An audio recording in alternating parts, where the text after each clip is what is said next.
ស្ដីអ្នកទាំងអស់គ្នាថ្ងៃនេះយើងបន្តភាគ vlog របស់យើងទៀតហើយ vlog ភាគមុនខ្ញុំណែនាំអ្នកទាំងអស់គ្នាឲ្យស្គាល់ពីនាងកញ្ញា Casual ឥឡូវយើងបន្តភាគ vlog ថ្មីនេះខ្ញុំណែនាំអ្នកទាំងអស់គ្នាឲ្យស្គាល់មកកន្លែងទៀតនៅក្នុងទីក្រុងនាងកញ្ញានឹងដែរអ្នកទាំងអស់គ្នាកន្លែងនេះគឺជាសួនសាធារណៈចាស់មួយអ្នកទាំងអស់គ្នាដែលបើកតាំងពីឆ្នាំ1909ណាហើយទំហំដីគេមានរហូតដល់70ហិកតាអ្នកទាំងអស់គ្នាទាំងសួននេះឈ្មោះសុរមៈផាកអ្នកទាំងអស់គ្នាខ្ញុំអត់ដឹងថាប្រណោនជាភាសាជប៉ុនត្រូវខុសទេចឹងអ្នកទាំងអស់គ្នាអាច search តាម Google Map ខ្លួនឯងបានប៉ុន្តែនាងកញ្ញាមានកន្លែងដើរលេងច្រើនអ្នកទាំងអស់គ្នាគ្រាន់តែខ្ញុំ select ភាគច្រើនយកតែសួនយកតែអីចឹងដោយសារខ្ញុំចូលចិត្តធម្មជាតិបើអ្នកទាំងអស់គ្នាចង់ស្គាល់កន្លែងផ្សេងទៀតអាច search តាម Google ក៏បាន Chat GPT អីក៏បានដែរអ្នកទាំងអស់គ្នាហើយនេះខ្ញុំ search top 10 កន្លែងដែលត្រូវដើរលេងនៅនាងកញ្ញាហ្នឹងកញ្ញាជាប់ជាទីក្រុងធំលំដាប់ទី3បន្ទាប់ពីតូក្យូហើយនិងអូសាកាអ្នកទាំងអស់គ្នាហើយប្រជាជនមានដល់7លាននាក់នៅក្នុងទីក្រុងហ្នឹងទេ back មកមើលទស្សនវិជ្ជានៅក្នុងសួនរបស់យើងវិញចឹងសួននេះគេបើក24ម៉ោងហ្មងអ្នកទាំងអស់គ្នាចឹងអ្នកទាំងអស់គ្នាចង់ទៅលេងស្មានណាក៏បានដែរហើយគេមានតំបន់កីឡាមានសួនក្មេងលេងមានអាងទឹកសម្រាប់អីអញ្ចឹងណាហើយយើងអាចទៅពិកនិចឬក៏សម្រាប់អីអញ្ចឹងបែបរៀងស្ងប់ស្ងាត់អីចឹងអ្នកទាំងអស់គ្នាមើលផែនទីគេធំខ្លាំងមែនទែនថាឲ្យអ្នកទាំងអស់គ្នាមើលហ្នឹងបានប្រហែលជាអត់បាន20%ផងដឹងខ្ញុំ explore អត់ឲ្យអ្នកទាំងអស់គ្នាដោយសារសួនហ្នឹងវាធំហើយយើងមានពេលវេលាខ្លីហើយខ្ញុំហត់ខ្លាំងទេអ្នកទាំងអស់គ្នាយើង explore ច្រើនកន្លែងក្នុងពេលមួយថ្ងៃអ្នកទាំងអស់គ្នាហើយច្រើនមែនទែនអ្នកទាំងអស់គ្នានិយាយទៅខ្ញុំឡើងឈឺជើងមួយថ្ងៃហ្នឹងខ្ញុំដើរចង់20គីឡូដឹង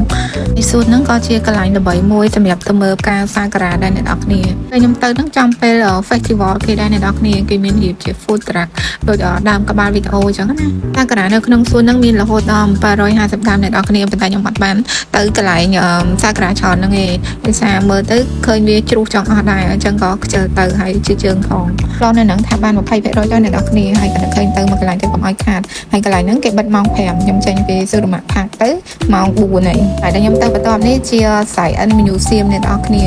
នេះយើងត្រូវទិញសំបុត្រចូលអ្នកទាំងអស់គ្នាហើយគេមាន package ផ្សេងគ្នាអញ្ចឹងណាគាត់ខ្ញុំអត់ដឹងកន្លែងអ្នកទាំងអស់គ្នាសារមេខ្ញុំអ្នកទិញឲ្យហើយកន្លែងនេះគេ show ពី structure នៅទីក្រុងនាងកញ្ញាមកអ្នកទាំងអស់គ្នាមានអគារមានរថភ្លើងអីអញ្ចឹងណាហើយសេនកាន់សេន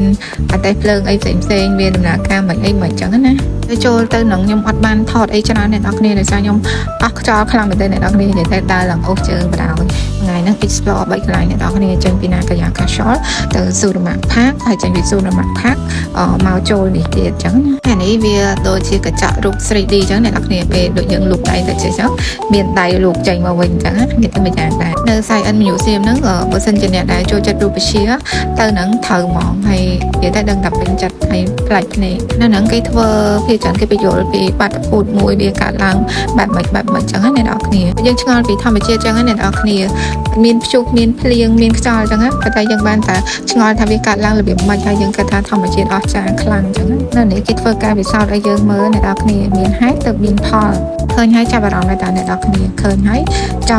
ង់ទៅរៀនវិទ្យាសាស្ត្រវិញណា Oh my god អ្នកទាំងអស់គ្នាបន្ទាប់ពីដើរហត់ពេញមួយថ្ងៃខ្ទង់បាន20គីឡូឥឡូវដល់វាមកបំពន់កម្លាំងវិញហើយនេះឃើញរូបរាងកណ្ដុងអ្នកទាំងអស់គ្នាក៏ចូលទៅតែមនុស្សច្រើនមែនទេអ្នកទាំងអស់គ្នាមិនបានចូលទៅចាំប្រហែលជាក្នុង10នាទីជាងដែរពីថាមានជាការហៅមកហូបលោភខ្លាំងណាស់អ្នកទាំងអស់គ្នាគ្រឿងសមុទ្រស្រស់យើងត្រូវអាំងអ្នកទាំងអស់គ្នាប៉ុន្តែគេអត់មានទឹកជ្រលក់ដូចយើងទេមានជាការតលន់គ្រប់មុខអ្នកទាំងអស់គ្នាអ្នកទាំងអស់គ្នាមើលវីដេអូខ្ញុំទៅឃើញរៀងតនងទៅគេបើថែមតែទឹកត្រីកោះកុងមកឆ្ងាញ់អ្នកទាំងអស់គ្នាអត់បានខ្ចប់ពីផ្ទះមក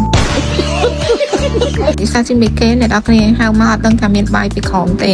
ហើយបាយហ្នឹងគឺនៅសល់ទាំងអស់នេះដឹងអត់មិនបានបាយនៅជប៉ុនរៀងផ្អែមចឹងអ្នកទាំងអស់គ្នាគេដាក់ស្ករថែមមែន